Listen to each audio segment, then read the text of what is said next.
দৈনিক ভোরের পাতার ফেসবুক পেজ থেকে উত্তরের জেলা লালমনিরহাট থেকে যুক্ত হয়েছি আমি মাসুদ বাবু। আমি এই মুহূর্তে রয়েছি লালমনিরহাটের হাতীবান্ধা উপজেলার ঠিক উপজেলা গেটের সামনে। আপনার সরকারি যে নিলামকৃত বাজার রয়েছে শহীদ বীর মুক্তিযোদ্ধা বাজার, সেই বাজারের দোকানদার এবং স্থানীয়রা এই উপজেলা পরিষদ চত্বর গেটে যে বুড়িমারি লালমনিরহাট মহাসড়ক রয়েছে তারা সেই সড়ক অবরোধ এবং মানববন্ধন করছে। হাতীবান্ধা উপজেলা যে সরকারি নিলামকৃত শহীদ বীর মুক্তিযোদ্ধা বাজার রয়েছে সেই বাজারের ব্যবসায়ীরা এবং স্থানীয়রা হাতীবান্ধা উপজেলার চত্বর এলাকায় যে বুড়িমারি ঢাকা মহাসড়ক রয়েছে সেখানে মানববন্ধন এবং সড়ক অবরোধ করছেন।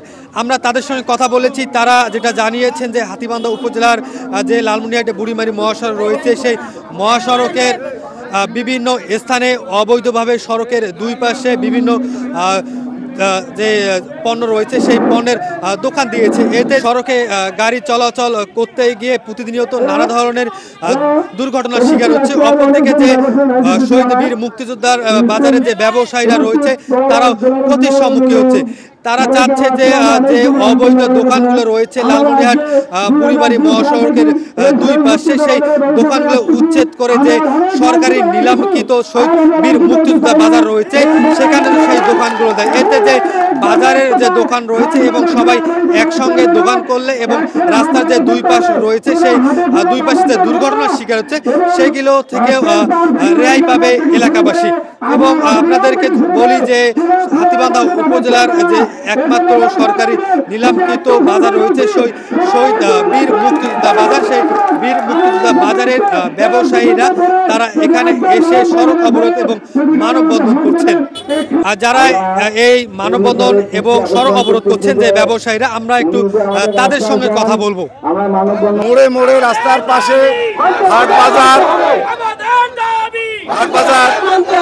উচ্ছেদ করে সরকারি ডাকের বাজার হাতীবান্ধা শহীদ মুক্তিযোদ্ধারে সকল ব্যবসায়ীকে একত্রভাবে ব্যবসা করার জন্য বিশেষভাবে অনুরোধ করতেছি।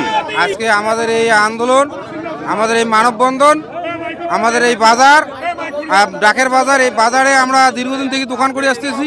আমরা দোকানদার ক্ষতিগ্রস্ত হইতেছি, কিন্তু সরকারের জিনিসটা মাথা নিতেছে না। আমরা বহুদিন আমরা সেই ইউনো স্যারকে বলছি, আমরা আবেদন দিছি, ইউনো স্যারকে দিছি, এসিলিন স্যারকে দিছি, থানায় দিছি, কিন্তু এ ব্যাপারে কোনোদিন কোনো কার্যকর হয়নি। এবারে আমরা আবার মানববন্ধন করেছি। এবারে এই মানববন্ধন যদি আমাদের কার্যকর না হয় আমরা এসে আরো গুরুতর মানববন্ধন গ্রহণ করবো। এবং বাজারের দোকানদার বহু ক্ষতিপূর্ণ হয়ে গেছি। আমরা রাস্তাঘাটে বিভিন্ন জায়গায় দোকান বসার পরে আমাদের ক্ষতিপূর্ণ হয়ে গেছে। তাই আমরা সরকারের কাছে আমরা নিবন্ধন চাইছি আমাদের ন্যায্য বিষয় আদায় করে আমাদের দোকানটা একখানে বাজার করব। আপনারা যেমনটা শুনছিলেন এবং আমি আপনাদেরকে যেমনটা বলছিলাম যে লালমনিরহাটের যে হাতীবান্ধা উপজেলা রয়েছে, হাতীবান্ধা উপজেলার এক শহীদ বীর মুক্তিযোদ্ধা বাজার, কিন্তু সেই বাজার ব্যতীত যে হাতীবান্ধা উপজেলার লালমনিরহাটে বুড়িমারি মহাসড়ক রয়েছে সেই মহাসড়কে অবৈধভাবে বিভিন্ন জায়গায় অস্থায়ীভাবে অনেক দোকানপাট বসছে। এই দোকানপাট বসার কারণে বিভিন্নভাবে প্রতিনিয়ত সড়ক দুর্ঘটনা হচ্ছে।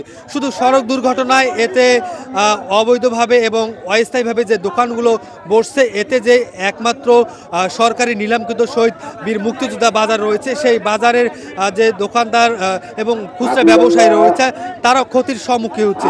সেই বাজারে যে দোকানদার এবং স্থানীয়রা রয়েছে তারা একযোগে এই হাতীবান্ধা উপজেলা যে উপজেলা চত্বর রয়েছে সেই উপজেলা চত্বর এসে সড়ক অবরোধ এবং মানববন্ধন করছে। এই ছিল লালমনিরহাট থেকে সর্বশেষ খবরাখবর। মাসুদ বাবু, দৈনিক ভোরের পাতা।